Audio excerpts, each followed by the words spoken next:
Le premier conférencier est Philippe Dastou, qui est professeur agrégé au département de finances ici à HEC Montréal, où il est le directeur du laboratoire en éducation financière. Sa recherche porte sur le thème de la finance des ménages, incluant la consommation, les investissements, la dette et l'offre de travail. Et en 2019, il a remporté un prix de recherche en littératie financière.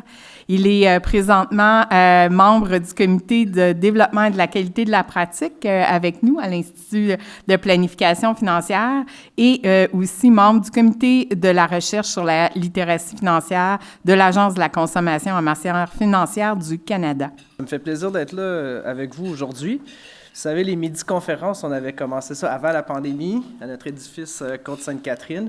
Puis depuis le retour en présentiel, je dois dire qu'on est content d'avoir réinstauré les midi-conférences. Puis maintenant, on vous accueille au centre-ville dans notre nouveau building. Donc, c'est un plaisir d'être là avec vous aujourd'hui. Puis aujourd'hui, je suis là pour vous parler des résultats d'une enquête qu'on fait à chaque année sur la connaissance des Canadiens concernant leur système de retraite. Okay? Donc, je vais avoir quelques petites choses à vous présenter là-dessus. La première chose que je veux vous dire, vous le savez, là, les consommateurs, ils font de plus en plus face à une complexité dans les choix financiers qu'ils doivent faire. Il y a de plus en plus de phénomènes qui sont nouveaux pour certains. L'inflation, ce n'est pas tout le monde qui avait vécu ça dans sa vie. On parle de finances numériques, de finances durables. Donc, de plus en plus, on a besoin de connaissances pour naviguer l'environnement financier.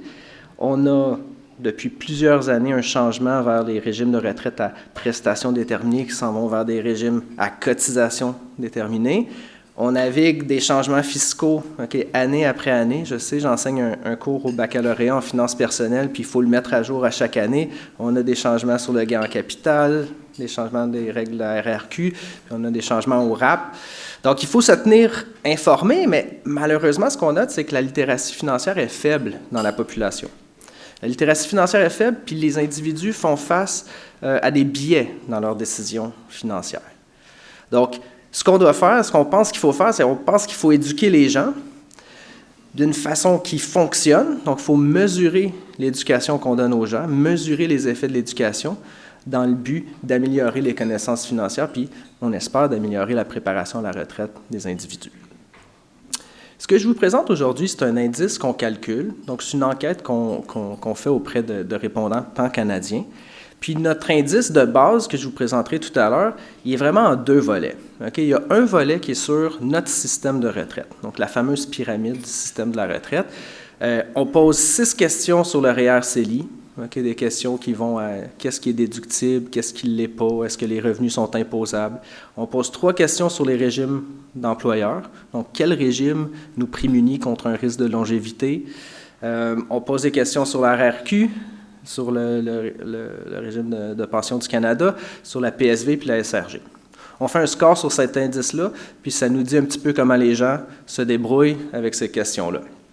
Le deuxième volet important de notre enquête, c'est des questions de littératie financière, donc des questions générales de compréhension de la finance. C'est des questions qui vont avoir attrait à la compréhension des intérêts, les intérêts composés, l'inflation, est-ce que ça gruge notre pouvoir d'achat, la diversification, est-ce que j'aime mieux avoir une action d'une compagnie ou un fonds de plusieurs actions. Des questions sur les obligations, on commence à rentrer dans des choses plus techniques, la relation prix-rendement. Des questions sur la dette, est-ce que je comprends comment la dette peut s'accumuler au fil des années? Puis des questions sur l'hypothèque, à savoir, si j'étire l'amortissement de mon hypothèque, disons à 30 ans, une nouvelle règle qu'on a, je réduis mes paiements, mais est-ce que j'affecte les intérêts que je vais payer tout au long de la vie de l'hypothèque? Encore une fois, on fait le score sur ces 6 questions-là, puis ça nous donne un portrait de la situation des Canadiens. Pourquoi est-ce que c'est important de mesurer les connaissances? On pense qu'il faut savoir où sont les lacunes importantes des Canadiens pour être en mesure de déterminer où est-ce qu'on doit mettre de l'effort. Dans quel de ces 7 différentes choses que je vous ai parlé, dans quel de ces contextes-là est-ce qu'il faut qu'on mette un effort? Nous, on est chanceux, ça fait 6 ans qu'on produit cet indice-là. Donc, on a 6 années de données. On a 13 000 Canadiens qui ont participé à cet indice-là, dont 3 000 qui ont participé plus d'une fois. Donc, on peut même mesurer est-ce qu'il y a de l'apprentissage au fil des années pour ce groupe de la population-là qui est récurrent dans notre enquête. On a maintenant assez de données là, que je peux vous présenter aujourd'hui l'effet des caractéristiques individuelles sur la compréhension de notre système de retraite. À chaque année, on essaie de bonifier notre enquête. On essaie de rajouter une question ou deux qui est un petit peu plus topique, qui est un petit peu plus d'actualité. Donc, on aura des questions sur le fait d'avoir un plan ou non à la retraite. On pourra regarder qui sont les individus qui ont un plan pour la retraite. Puis, ce qu'on a ajouté cette année, c'est une question sur la confiance qu'on a en nos connaissances du système de retraite. Okay? Donc, je pourrais vous montrer là, qui est surconfiant en ses connaissances, puis quel peut être l'impact sur la préparation à la retraite. Finalement, j'ai des questions que je ne traiterai pas aujourd'hui avec vous, mais on a parlé d'inflation, la perception de l'inflation dans les dernières années, puis la réponse à l'inflation. On travaille sur un papier de recherche. Ce que je vous présente aujourd'hui, c'est des résultats préliminaires qui contribueront à un article scientifique pour documenter un petit peu tout ça. Donc, au niveau des connaissances financières, je commence avec ce qu'on appelle les questions de littératie financière. Je vous les ai expliquées. Il y en a 6. Ce qu'on aime de ces questions-là, c'est qu'elles sont standards dans la littérature. Okay? C'est-à-dire que plusieurs pays posent les mêmes questions à leurs résidents, puis on peut par la suite comparer comment est-ce que le Canada ferait par rapport à d'autres pays. Ce qu'on note ici, c'est que les individus connaissent bien les concepts de l'inflation, les concepts de l'intérêt. Bon, savoir la relation prix-rendement d'une obligation, là, ça commence à être beaucoup plus difficile, vous le voyez à l'écran. La dette, comprendre comment l'intérêt s'accumule sur la dette, c'est également plus difficile. Mais ça nous dresse un portrait un petit peu des lacunes qu'on pourrait voir. Donc, on a une publication récente qui est dans un numéro spécial d'un journal qui a justement documenté la réponse à ces questions-là pour différents pays. Donc, moi, ce que j'ai fait comme exercice, je suis allé dans ce journal-là, puis je suis allé voir tous les pays de l'OCDE qui ont également participé à une enquête similaire à la nôtre. Ils ont posé les mêmes questions à leurs résidents. Puis, je vous ai dressé un portrait un petit peu de ce qu'on observe. Bon, il faut prendre en compte que peut-être que la collecte de données n'a pas été la même dans chacun des pays. Donc, il peut y avoir un petit peu de variation. Mais le constat principal que j'en ressors, c'est que oui, le Canada fait bonne figure, mais on n'est pas beaucoup meilleur que les autres pays, puis on n'est pas beaucoup pire. Donc, il semblerait qu'il n'y a pas beaucoup de variation à travers les pays, outre peut-être le fait que les États-Unis semblent avoir une variation intergénérationnelle plus élevée que les autres pays. Puis l'Allemagne, ils font toujours un peu mieux que tout le monde. Okay? Il y a beaucoup de profs de finances qui sont allemands, sont toujours bons. Donc, il y a peut-être quelque chose de spécial là-bas, mais il n'y a pas des différences qui sont substantielles. Voici notre score maintenant par question de connaissance du système de retraite. Le score est bas. Okay? Puis on pourrait s'y attendre. On pose des questions qui sont quand même assez précises sur le système de la retraite. On voit que ce qui est le mieux maîtrisé, c'est le REER puis le CELI. Okay? Les gens commencent à comprendre ça de mieux en mieux.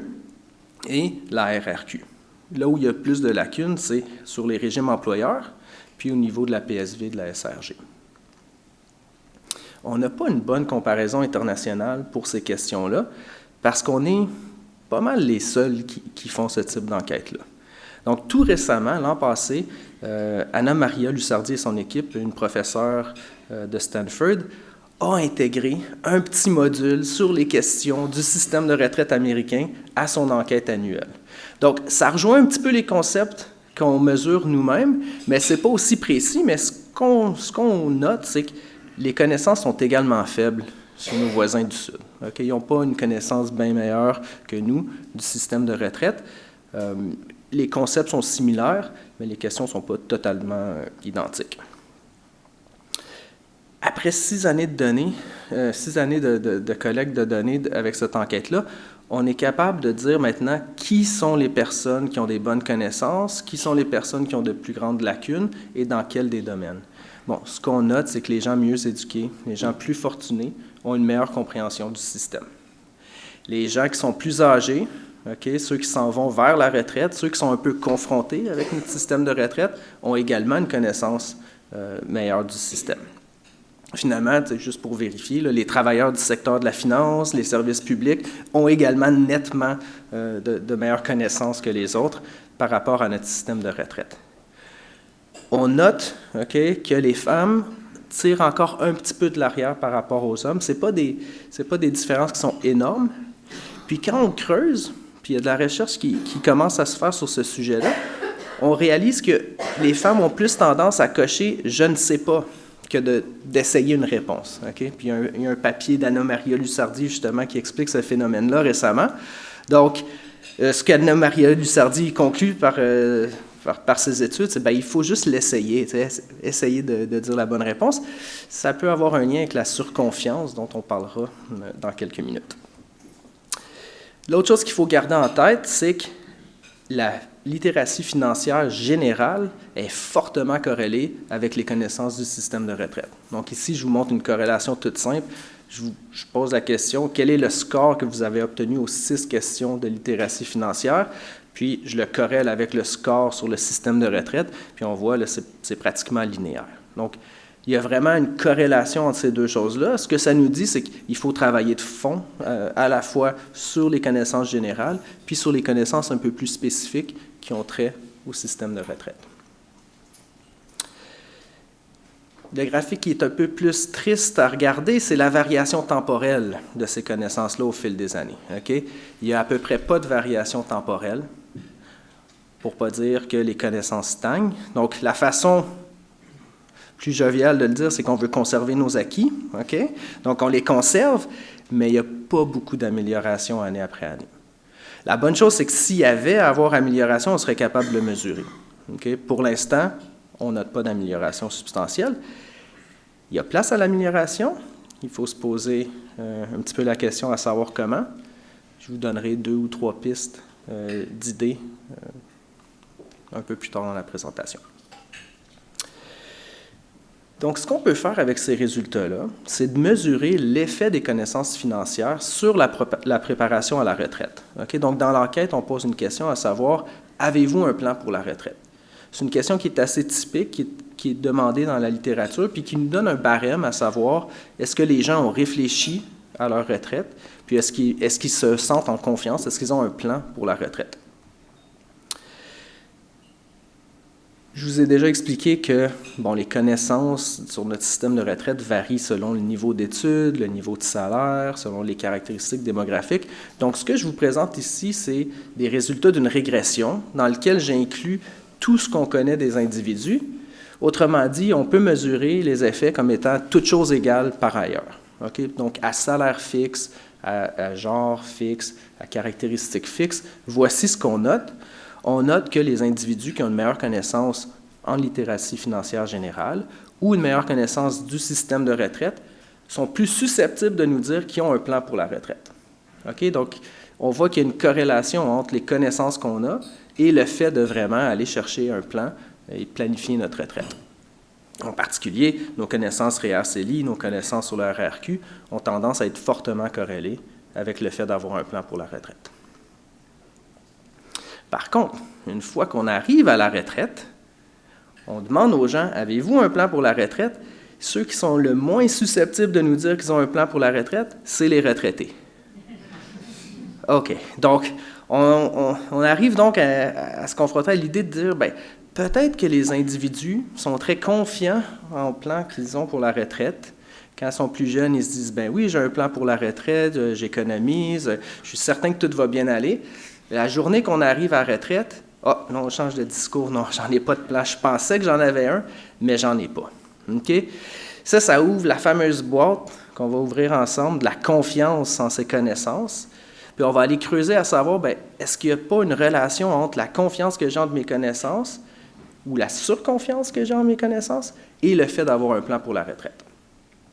Donc, la nouvelle question qu'on a ajoutée cette année, qui est un peu topique, c'est cette fameuse question de, sur un indice de 1 à 4, à quel point est-ce que vous pensez que vous êtes compétent en la matière de finances générales et de la compréhension du système de la retraite? Le premier constat, c'est que les gens qui savent qu'ils savent, puis les gens qui ne savent savent qu'ils ne savent pas. Ce que je veux dire, c'est que si je corrèle votre indice à 4 niveaux, je ne suis pas très compétent, peu compétent, compétent ou très compétent, je vais avoir une belle relation linéaire entre le score objectif que j'ai à mes capacités de littératie financière et de connaissance à la retraite, et mon score subjectif que je me suis attribué moi-même. Okay? Donc, il semblerait que les gens connaissent leur aptitude en moyenne. Mais là, on peut aller plus loin. Donc, on peut aller creuser à savoir, mais qui nous a dit qu'ils étaient très compétents alors qu'ils ont un score qui est pas très bon, soit en finance générale ou soit au niveau de la compréhension de la retraite. Donc, ce qu'on est capable de faire, on utilise des mesures classiques dans la littérature de surconfiance. Essentiellement, on regarde la différence entre la perception de ses connaissances et le score véritable qu'on a eu aux questions de connaissances. Puis on est capable de nous dire qui est plus confiant que les autres. Donc, bon, la première chose qu'on voit, c'est que les hommes sont surconfiants. Donc ça nous donne bon espoir qu'on a bien fait les choses. C'est connu dans la littérature. Les hommes, en général, comparativement aux femmes, sont plus surconfiants. Qui d'autre est plus surconfiant? Les gens qui sont moins éduqués. Donc ici, je vous présente des régressions. Donc je compare toujours à un groupe OMI. Là. Le groupe OMI dans la catégorie éducation, c'est ceux qui ont un diplôme universitaire ou plus. Ce qu'on voit, c'est que les gens qui ont seulement un diplôme d'études secondaires ou seulement un collège, un cégep, sont plus surconfiants que les gens qui ont un diplôme universitaire. Puis finalement, les jeunes sont plus surconfiants en leur habileté que les vieux. Donc maintenant qu'on est armé de notre mesure de surconfiance, on peut se poser la question, quel est l'effet de la surconfiance sur la préparation à la retraite? Bien, la première chose qu'on regarde, c'est les gens nous disent qu'ils ont un plan pour la retraite. Plus on est surconfiant, plus on va dire qu'on a un plan pour la retraite. Donc, les gens surconfiants ont tendance à dire « oui, j'ai un plan pour la retraite, tout est beau », que ce soit surconfiance en nos connaissances du système de la retraite ou surconfiance en nos connaissances générales de littératie financière. Ils vont avoir une plus grande propensité à dire qu'ils ont un plan pour la retraite. Par contre, dans notre enquête, on mesure un petit peu plus que « avez-vous un plan pour la retraite ?» On leur pose la question « avez-vous un régime employeur? Avez-vous des REER, des CELI? » Puis quand on corrèle la surconfiance des gens avec ces mesures-là, on se rend compte que les gens qui sont surconfiants, qui nous disent qu'ils sont plus susceptibles d'avoir un plan pour la retraite, n'ont pas plus de régime employeur que les autres et ont moins de REER et de CELI que les autres. Donc là, on dirait qu'on touche à quelque chose. On dirait qu'on touche au fait que la surconfiance pourrait nous amener à mal préparer la retraite. Donc, c'est un des voyants lumineux que je veux allumer aujourd'hui. Je sais que dans la salle, il y en a qui travaillent avec des clients, qui rencontrent des gens. Bien, tu sais, peut-être que ça résonne avec vous, là, des gens qui rentrent à votre bureau, qui disent « tout est correct, j'ai un plan pour la retraite ». Bien, parfois, il faut voir est-ce qu'il n'y a pas un effet de surconfiance dans ce qu'on entend. Comment faire bouger l'aiguille? Bon, ce n'est pas une question facile. Je vous l'ai montré, il n'y a pas de variation temporelle dans les scores de connaissances qu'on mesure dans les 6 dernières années. Comment est-ce qu'on peut se rendre à faire bouger l'aiguille? Bien, on a 2 choses importantes au Québec que je veux mentionner. Il y en a plus que ça, mais 2 choses très importantes. La première étant la nouvelle stratégie québécoise en éducation financière, qui est menée par l'AMF. Il y en a peut-être dans la salle qui participent à cette stratégie-là, soit en tant que représentant au niveau du gouvernement, universitaire, communautaire, privé, relayeur. Le but, l'orientation, c'est de joindre nos efforts de façon concertée, cohérente, pour que tout le monde s'en aille dans la même direction, pour qu'on soit conscient de ce sur quoi les autres acteurs du milieu travaillent, pour faire bouger l'aiguille éventuellement. Donc, le laboratoire financier, nous, en éducation financière, notre chapeau, c'est de partager la recherche sur la littératie financière, sur la compréhension du système de retraite, puis éventuellement développer l'éducation financière qui pourrait fonctionner. La deuxième chose qui est importante au Québec, c'est notre programme d'éducation financière au secondaire, donc le fameux cours de finances personnelles en 5e année secondaire. Ça a été introduit en 2017 au Québec. Donc, la première cohorte, là, c'est des jeunes qui ont environ 24 ans. C'est des jeunes que je vois dans mon cours de finances personnelles à HEC quand ils rentrent. Donc, je commence à poser la question, avez-vous pris le cours de 5e secondaire en finances personnelles? C'est mitigé, là, je vous dirais, en tant que... Ça dépend beaucoup de la personne qui l'a enseigné, là, de ce que je vois sur le terrain. Mais même ce cours-là, on devrait le mesurer. On devrait mesurer quels sont les effets du cours qui est obligatoire en 5e secondaire. Aux États-Unis, c'est un cours qui a commencé depuis les années 1999. sais, aux États-Unis, il y a 50 États, donc différents États, à différents moments dans le temps, ont rendu ce cours-là obligatoire, ce qui fait en sorte qu'aux États-Unis, on est capable de mesurer l'effet du cours en comparant les États qui ont reçu le cours et ceux qui ne l'ont pas eu. Bien, au Québec, on devrait faire la même chose. On devrait comparer le Québec avec les autres provinces qui n'ont pas eu ce cours-là. Certaines provinces l'ont également, mais on devrait, puis on commence à avoir les données pour le faire, aller mesurer l'effet de ce cours-là. Pourquoi c'est important? Bien, nous, au laboratoire en éducation financière, c'est ça qu'on fait. On essaie de mesurer de façon scientifique les effets de l'éducation financière.